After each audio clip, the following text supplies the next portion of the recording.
जरिए हम करना चाहेंगे। क्या कुछ कहेंगे आप प्रेम कुमार जी? जी राजीव जी, झारखंड की घटना अप्रत्याशित तो नहीं है, लेकिन इस रूप में चौंकाने वाली है कि राजनीतिक संदेश जो इसके हैं वो क्या रहने वाले हैं। क्या इस घटना से भारतीय जनता पार्टी को राजनीतिक फायदा होने वाला है? इस हिसाब से अगर सोचें तो देखिए, द्रौपदी मुर्मू जी को राष्ट्रपति पद पर स्थापित करने के बाद बीजेपी अपने आप को आदिवासियों का हितैषी बता रही थी, लेकिन एक आदिवासी के नेतृत्व वाली सरकार को जिस तरीके से गिराया जा रहा है वो उससे आदिवासी निश्चित रूप से आहत होंगे और कोई भी आदिवासी इसका वेलकम नहीं करेगा। देखिए कारण क्या है, क्यों हम ये क्लीन चिट नहीं दे रहे हैं कि हेमंत सोरेन ने क्या गलत किया और क्या सही किया, लेकिन हेमंत सोरेन के खिलाफ जो मामला है वो उसका निपटारा कहाँ होना चाहिए था? उसका निपटारा अदालत में होना चाहिए था, लेकिन अब अदालत से शॉर्टकट निकाला जा रहा है। हम इस पूरी घटना को बिहार का बदला कह सकते हैं। बिहार में जो घटना घटी है, भारतीय जनता पार्टी से एक सरकार छीन गई और दूसरी सरकार शान से चल रही है, उसको गिराने के लिए भी तरह तरह की चीजें हो रही हैं। वहां भी भ्रष्टाचार का हथकंडा अपनाया जा रहा है, उस नाम पर जांच की जा रही है, छापेमारी की जा रही है। और यहाँ दूसरी तरफ कितना ताज्जुब की बात यह है राजीव जी कि एक मामला जो भारतीय जनता पार्टी की ओर से उठाया गया कि मुख्यमंत्री के पद पर रहते हुए लाभ के पद पर भी वो रहे और खनन लीज वाला मामला था, ये सब उठाया गया। ठीक है, विपक्ष का काम है, उठाना चाहिए और जो गलत को गलत बोलना भी चाहिए, लेकिन इस मामले पर हुआ क्या? राज्यपाल, देखिए राज्यपाल चुनाव आयोग को बोलते हैं कि आप देखिए, और चुनाव आयोग के पास अधिकार है सदस्यता रद्द करने का, लेकिन चुनाव आयोग सदस्यता रद्द नहीं करता है, उसकी सिफारिश अनुशंसा करता है। अब क्या राज्यपाल सदस्यता रद्द करेंगे? ये कौन सा, ये किस संविधान के तहत ये कार्यवाही हो रही है, कार्यवाही हो रही है, मुझे समझ में नहीं आ रहा है। क्योंकि विधानसभा की सदस्यता के अगर अयोग्य हैं हेमंत सोरेन तो चुनाव आयोग इसको तय कर सकता था, अदालत इसको तय कर सकती थी, अदालत के थ्रू भी ये मामला करप्शन का होता तो जा सकता था, लेकिन ऐसा होने के बजाय देखिए कैसे शॉर्टकट है, एक सरकार को गिराने का शॉर्टकट।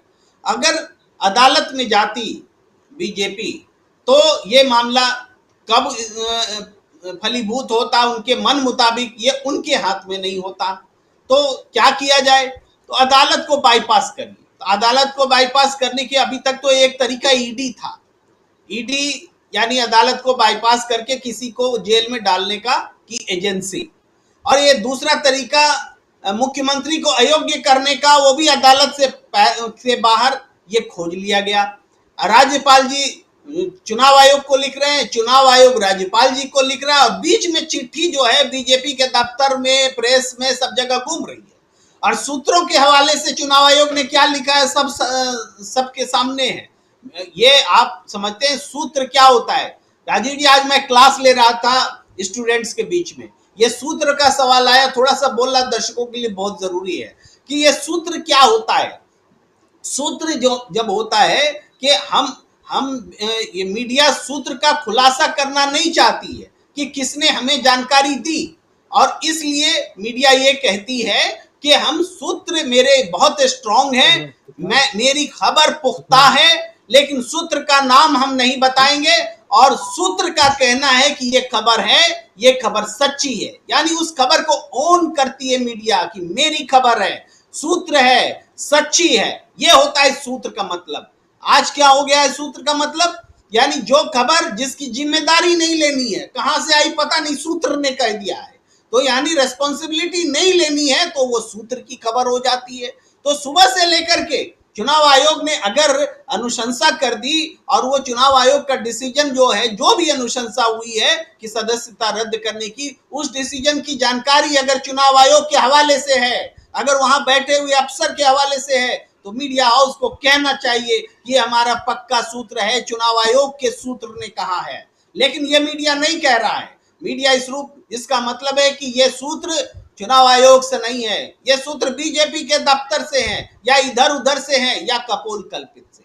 ये ओवरऑल उस चीज को अगर हम इस रूप में जोड़ते हैं तो सूत्र इस रूप में एक्ट कर रहा है, ये मैं देख पा रहा हूं। यानी एक सरकार को गिराने के लिए संविधान की एजेंसी का इस्तेमाल, स्वायत्त संस्था का इस्तेमाल कोई बाहर से कर रहा है, इसके पुख्ता सबूत हमें दिख रहे हैं। पहले से सबको पता है कि हेमंत सोरेन की सदस्यता जा चुकी है, ये स्पष्ट होकर सामने आया। अब क्या इसका राजनीतिक फायदा भारतीय जनता पार्टी को मिलेगा, ये बहुत बड़ा प्रश्न है।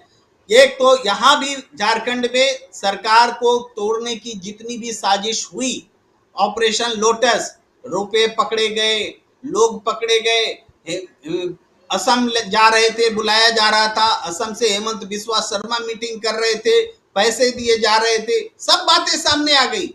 लेकिन कहीं ईडी नहीं आया, कहीं कोई सीबीआई जांच करने नहीं आई कि यहाँ ऑपरेशन लोटस कौन चला रहे थे, क्यों चल रहा था, ये नहीं आया। लेकिन ये जब इस मोर्चे पर फेल हो गई बीजेपी, ये असफलता आप दिल्ली में भी कह सकते हैं कि केजरीवाल जी ने स्पष्ट रूप से कहा कि हमारे विधायकों को 20-20 करोड़ का ऑफर दिया गया और वहां भी ऑपरेशन लोटस फेल हुआ। ऑपरेशन लोटस की गुंजाइश बिहार में भी नहीं बनी। यानी इन जगहों पर ऑपरेशन लोटस लगातार जब फेल होने लगा तो एक नया तरीका इवॉल्व किया गया है कि कैसे मुख्यमंत्री से हटा दें। अगर हेमंत सोरेन मुख्यमंत्री से हट भी जाते तब भी इस सरकार पर कोई खतरा नहीं है। और सवाल नैतिकता का, सवाल इसका कि नैतिक रूप से कुर्सी पर पार्टी या गठबंधन रहने के लायक है या नहीं, तो ये नैतिकता का सवाल ये सिर्फ और सिर्फ आप एक झारखंड मुक्ति मोर्चा पर लाद नहीं सकते। कहाँ गई थी नैतिकता जब अटल बिहारी वाजपेयी जी शैलेंद्र महतो के साथ प्रेस कॉन्फ्रेंस कर रहे थे? याद होगा 1995 में प्रेस कॉन्फ्रेंस कर रहे थे और शैलेंद्र महतो ने कहा था कि हमारे 10 सांसद झारखंड मुक्ति मोर्चा के, इनको 50-50 लाख की रिश्वत दी गई थी और नरसिंह राव की अल्पमत वाली सरकार जो है बची थी। और ये बोलने के बाद उसके बाद वो शैलेंद्र महतो फिर दोबारा पलटते हैं कि हमारे कंधे पर बंदूक डाल करके अटल बिहारी वाजपेयी जी ये चला रहे हैं। ये शैलेंद्र महतो जी का बयान था। उसके बाद वही शैलेंद्र महतो दोबारा पार्टी में आते हैं, ठीक है, रिश्वत भी लेते हैं सरकार गिराने के लिए, दोबारा बीजेपी में आते हैं, बीजेपी से सांसद बनते हैं, फिर उनकी पत्नी को 2 बार सांसद बनने का अवसर दिया जाता है। ये सारी चीजें भारतीय जनता पार्टी कर चुकी है। यानी सारे कुकर्म जिसको राजनीति में कहा जाता है, वो अगर बीजेपी में आकर होते हैं तो वो सत्कर्म हो जाता है, वो कुकर्म नहीं रहता है। तो ये जो नैतिकता बीजेपी ने सिखलाई है, वो झारखंड में राज्यसभा का जब चुनाव हुआ है, खुलेआम पैसों का खेल चला है और बातें सामने भी आई हैं, लेकिन जब बीजेपी इन्वॉल्व होती है तो उसकी जांच नहीं होती है। ये बड़ा सवाल है। तो मैं चाहूंगा कि